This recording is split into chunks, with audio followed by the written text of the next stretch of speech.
अस्सलाम वालेकुम students. Lesson number 4 chapter number 2 आज हम स्टार्ट करेंगे। स्टूडेंट्स, आज का जो लेसन नंबर 4 है वो बहुत ही इंटरेस्टिंग है। आज आपको ये फ़ील होगा बाकायदा तौर पर कि वाकई आप अकाउंटिंग के प्रोपोर्शन में एंटर हो चुके हैं।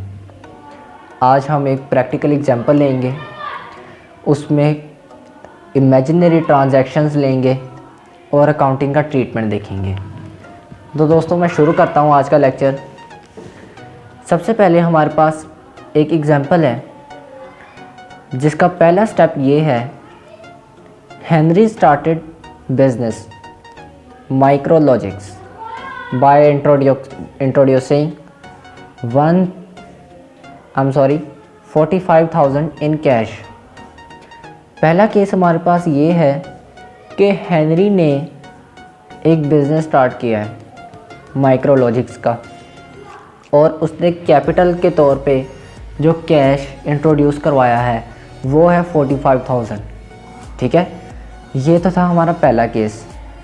अब जो 45,000 है जो कैश पे उसने इंट्रोड्यूस करवाया है अपने बिज़नेस में, ये क्या चीज़ है? ये है आपका कैपिटल है। ठीक है, अब हमने अकाउंटिंग की इक्वेशन पढ़ी हुई है, assets is equal to liability plus owner's equity. ठीक है, आज हम वो यहाँ पर देखेंगे।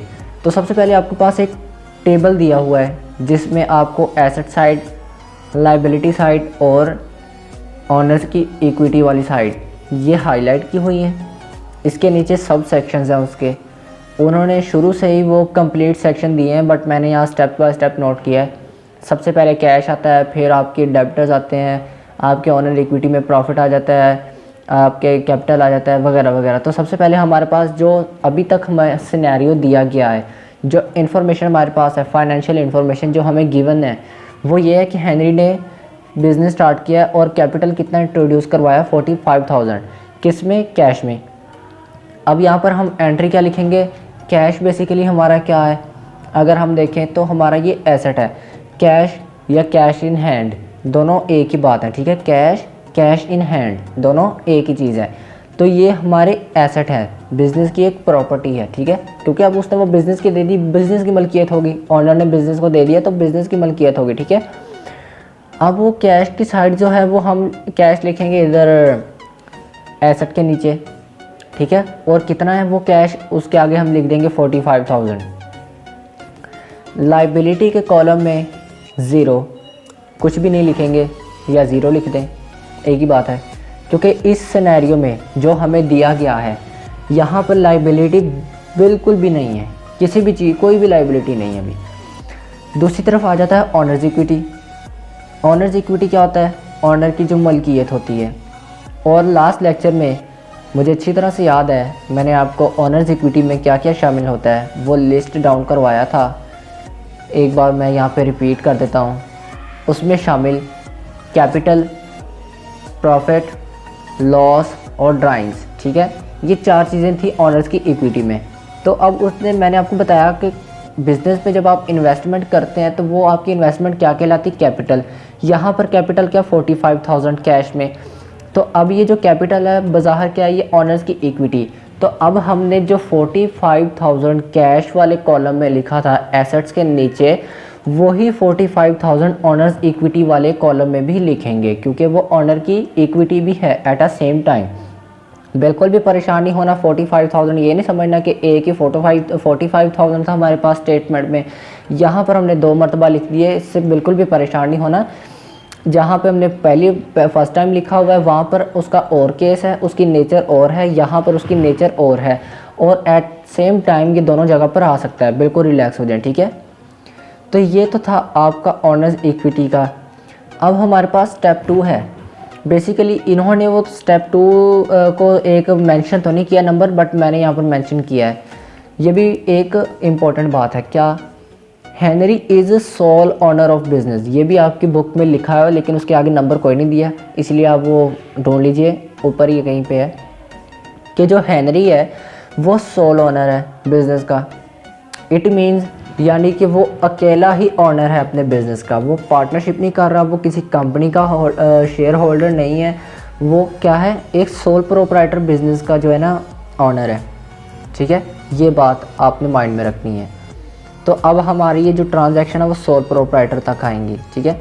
क्योंकि यहाँ पर ये मेंशन करना इसलिए मेरा ज़रूरी था बिकॉज़ आपका जो सोल प्रोप्राइटर इसमें प्रॉफिट का ट्रीटमेंट डिफरेंट है, पार्टनरशिप में प्रॉफिट का ट्रीटमेंट जो डिफरेंट है, कंपनीज़ में भी डिफरेंट है, ठीक है। तो ये डिफरेंस आपको वाज़े करने के लिए मैंने ये आपको एक पॉइंट अलहदा से यहाँ पर दिया है। सोल प्रोप्राइटरशिप में हमेशा याद रखिएगा कि जो प्रॉफिट होता है वो सारा का सारा सोल ओनर का होता है, यानी कि बिज़नेस का जो मालिक है वो उसका होता है, ठीक है। क्योंकि एक सिंगल मालिक है, वही बिज़नेस परफॉर्म कर रहा है, इसीलिए वो सारा का सारा प्रॉफिट उसको मिलता है। पार्टनरशिप में आपके जितने भी पार्टनर्स होंगे 10, 12, 14, 15 जितने भी होंगे, उसमें आपका बांट के आता है प्रॉफिट। अब इसमें कुछ प्रोपोर्शन आ जाती हैं। पार्टनरशिप में आपके पास एक चॉइस होती है कि आप कितने % का शेयर डाल सकते हैं। जैसे कि एक पार्टनर है जिसका 50% शेयर है, एक पार्टनर है जिसका 30% शेयर है, एक है जिसका 10% शेयर है। 3 पार्टनर मैंने यहाँ पे डिस्कस किए, 50, 30, 10, ठीक है। ये एक बेसिकली एग्जांपल ले लें, टोटल 100 तो नहीं इसका बनता, बट एक सपोज कर लें एग्जांपल ले लेते हैं। अब इसमें से सबसे ज़्यादा एक पार्टनर नंबर 1 का था, ए पार्टनर, फिर बी पार्टनर का था जिसका था 30,000, फिर सी का था जिसका था 10,000। अब बिज़नेस ऑपरेट करने के बाद जब प्रॉफिट हम कैलकुलेट करेंगे, जो प्रॉफिट हमें मिलेगा उसमें से सबसे ज़्यादा प्रोपोर्शन किसको जाएगा? ए वाले को, क्योंकि उसकी इन्वेस्टमेंट ज़्यादा थी, ठीक है ना। अब 50% उसकी इन्वेस्टमेंट थी तो उसको प्रॉफिट भी 50% मिलेगा, बिज़नेस का प्रॉफिट, ठीक है। इन्वेस्टमेंट के बेस पे उसको प्रॉफिट मिलेगा। जिस पार्टनर की यानी कि पार्टनर बी, उसकी 30% थी, उसको 30% रिटर्न मिलेगा, यानी कि 30% प्रॉफिट मिलेगा, और जिसकी 10 थी उसको 10% मिलेगा। यानी कि यहाँ पर प्रॉफिट पार्टनरशिप में क्या हो रहा है? डिवाइड हो रहा है, ठीक है, among the partners of that business. But previous case में क्या था? वो सारा का सारा प्रॉफिट किसको मिल रहा था? सोल ओनर को। अब आ जाते हैं कंपनीज़ की तरफ। कंपनीज़ में जो होता है कि एक अलग सा ट्रीटमेंट होता है। आपके जो शेयर होल्डर्स हैं उनके शेयर के जितने उन्होंने शेयर्स ख़रीदे हैं उस बेस पे उनका प्रॉफिट दिया जाता है, ठीक है। यानी कि एक कंपनी का मैंने ख़रीद लिए, 500 शेयर ख़रीद लिए, तो मेरी जितनी इन्वेस्टमेंट उन 500 शेयर्स पर आई है, मुझे भी उसी प्रोपोर्शन पे डिविडेंड मिलेगा। डिविडेंड मैंने आपको पहले चैप्टर में बताया था, बहुत क्लियर कट बताया था कि कंपनी जो प्रॉफिट कमाती है अपने शेयर होल्डर्स में, जो प्रॉफिट कंपनी वो कमाया हुआ प्रॉफिट जब बांट देती है उसको डिविडेंड कहते हैं, ठीक है। अपने शेयर होल्डर्स में जो वो तकसीम कर देती है। तो अब कंपनीज़ में भी जो है प्रॉफिट क्या आ रहा है? शेयर्स की बेसिस पे आपको प्रोवाइड किया जा रहा है, ठीक है। उसमें आपका कुछ कंपनीज ऐसी भी होती हैं जिनके रिज़र्व अकाउंट होते हैं। मैं हल्का सा टच दूंगा बिकॉज हमने ये आगे जाके पढ़ना है। रिज़र्व अकाउंट वो अकाउंट होते हैं जो कंपनी अपना एक अलग अकाउंट बनाती है मुश्किल हालात के लिए या फिर अपनी फाइनेंशियल पोजीशन को स्ट्रॉन्ग करने के लिए, ठीक है। ये होता है कि आपका जो प्रॉफिट, आपका कमाया हुआ प्रॉफिट है, सपोज करें एक कंपनी ने 50 लाख प्रॉफिट अर्न किया, ठीक है। अब उसने 50 लाख में से 45 लाख क्या कर दिया? डिस्ट्रीब्यूट कर दिया शेयर होल्डर्स में। बाकी का जो 5 लाख प्रॉफिट था वो उन्होंने एक सेपरेट अकाउंट में रख दिया, रिज़र्व अकाउंट।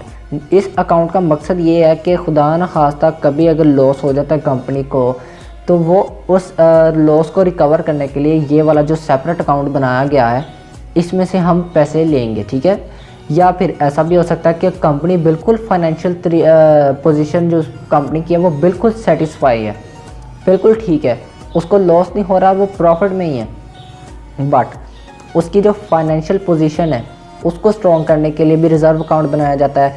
जैसा कि अब मेरा एक समझ लें ABC कंपनी है, अब मेरी फाइनेंशियल कंडीशन काफ़ी स्ट्रॉन्ग है, मैंने रिज़र्व अकाउंट भी बनाया, मेरे पास उसमें भी काफ़ी सारा कैश है।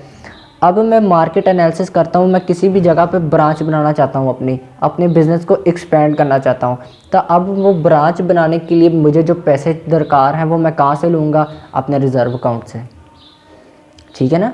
तो ये आपका जो प्रॉफिट का ट्रीटमेंट था बेसिकली ये मैंने यहाँ पे थोड़ा सा आपको डिस्कस करना था, इसलिए ये एक सेपरेट पॉइंट बनाया। थर्ड सिनेरियो की तरफ हम चलते हैं, माइक्रोलॉजिक्स, ठीक है। ये गौर से सुनिएगा लाइन।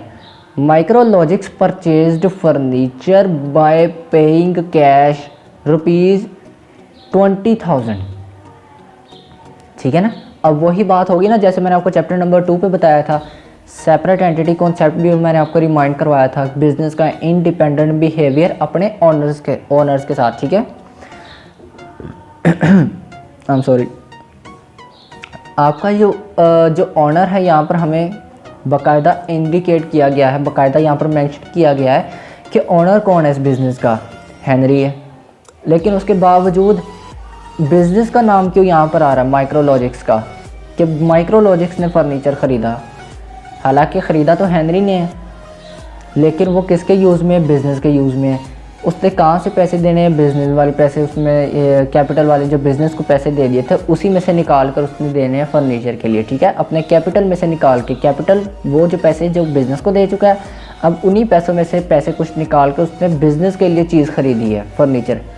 ठीक है, तो अगर आप देखें, सोचें कि ये तो बिज़नेस की ही पैसे इस्तेमाल करके बिज़नेस के लिए चीज़ ख़रीदी जा रही है, इट मीन्स वो किसने ख़रीदी है, बिज़नेस ने ख़रीदी है। ठीक है, तो आगे आगे हम जितने भी स्टेप हैं उनमें यही देखेंगे, माइक्रोलॉजिक्स ने ये परफॉर्म किया, माइक्रोलॉजिक्स ने ये ट्रांजैक्शन किया, इतने रिसीव किए। यहाँ पर हम हेनरी का नाम नहीं लेंगे। ठीक है, तो Micrologics purchased furniture by paying cash. पहले था हमारे पास उसने कैपिटल इंट्रोड्यूस करवाया बिज़नेस में 45,000 का। अब उस बिज़नेस में से 20,000 का फर्नीचर ख़रीदा गया है। ठीक है, अब उसकी एंट्री कैसे होगी, फर्नीचर। दोस्तों, हम जो भी चीज़ ट्रांजैक्शन में लेकर आते हैं उसकी डिस्क्रिप्शन की नेचर देखते हैं कि हमने ये इसकी नेचर क्या है, उसी नेचर पे क्लासिफाई किया जाता है चीज़ों को। जैसा कि मैंने आपको बताया था, एसेट्स में बिज़नेस की मलकियत आएगी, जो बिज़नेस की प्रॉपर्टी है। अब इसने जो फर्नीचर है, जाहिर सी बात है अपने यूज़ के लिए तो नहीं लेकर आ रहा, फर्नीचर जो है वो बिज़नेस के यूज़ के लिए लेकर आ रहा है, तो इट मीन्स ये बिज़नेस की प्रॉपर्टी हुई। इसी वजह से हम इसको एसेट्स वाले कॉलम में लिखेंगे। एसेट वाले कॉलम में हमारी जो पिछले सिनेरियो थे उनको भी साथ साथ लेके चलेंगे। तो पहला था हमारे एसेट वाले कॉलम में कैश, जो कि था 45,000 का फर्नीचर। अब हम सॉरी कैश था, कैपिटल जो था। अब हमारे ऐड हो गया इसमें फर्नीचर भी एसेट्स में। एक और जो सिनेरियो हमें दिया गया उसमें एक और ट्रांजैक्शन थी फर्नीचर की, तो वो भी हमारे एसेट में ऐड हो गया। ठीक है, तो अब हम इनको प्लस कर लेंगे। दूसरी बात, प्लस नहीं, हम इसको माइनस करेंगे। क्यों माइनस करेंगे, बिकॉज जो कैश हमने बिजनेस में इंट्रोड्यूस करवाया था उसी में से तो वो लेकर आया फर्नीचर। 45,000 हमने इंट्रोड्यूस करवाया बिजनेस के अंदर, 45,000 में से उसने 20,000 का फर्नीचर ख़रीद लिया। तो अब उसको माइनस कर देंगे तो हमारे पास 25,000 रह जाएगा रिमेनिंग जो होगा। ठीक है, इसके बाद ये तो थी एसेट की बात। इसके आगे हमारे पास दो और भी चीज़ें हैं, ऑनर्स इक्विटी प्लस लाइबिलिटी। अब यहाँ पर ना तो ऑनर की इक्विटी आ रही है ना लाइबिलिटी आ रही है। ऑनर की इक्विटी क्यों नहीं आ रही, क्योंकि जो ऑनर है इसकी तो ये तो पैसे जो थे ये भी बिज़नेस के थे, यानी कि जो 45,000 जो कैपिटल था बिज़नेस का हम कंसिडर करेंगे ना यहाँ पर। इसके बाद जो फर्नीचर है वो भी बिज़नेस के लिए आया, इसमें मालिक का तो कोई काम नहीं आया, ना इसमें प्रॉफिट की बात हुई, ना लॉस की बात हुई, ना ड्राइंग की बात हुई, जो कि ऑनर्स इक्विटी में शामिल होती हैं। इसीलिए ऑनर्स इक्विटी इस केस में ज़ीरो रहेगी। लेकिन जो पहले वाले केस में थी 45,000 जो हमने स्टेप 1 में रिकॉग्नाइज़ की थी, उसकी इक्विटी वो कितनी थी 45,000, वो वैसे का वैसे लिखेंगे यहाँ पे, लेकिन मज़ीद इसमें कुछ भी ऐड नहीं करेंगे बिकॉज़ यहाँ पर इक्विटी नहीं है तीसरे सिनेरियो में। ठीक है, लाइबिलिटी की बात करते हैं तो ना वो पहले केस में थी ना वो अभी है, क्योंकि ना हमने उधार पर कुछ लिया है, ना अभी उधार में हमने कुछ दिया है, ना हमने बैंक से कर्ज़ा लिया है, ना हमने अभी प्रॉफिट कमाया कि अभी हम टैक्स भी दें। टैक्स भी आपकी एक्सपेंसेस में आता है ना, तो ये आपकी लाइबिलिटी अभी तक क्या ज़ीरो है।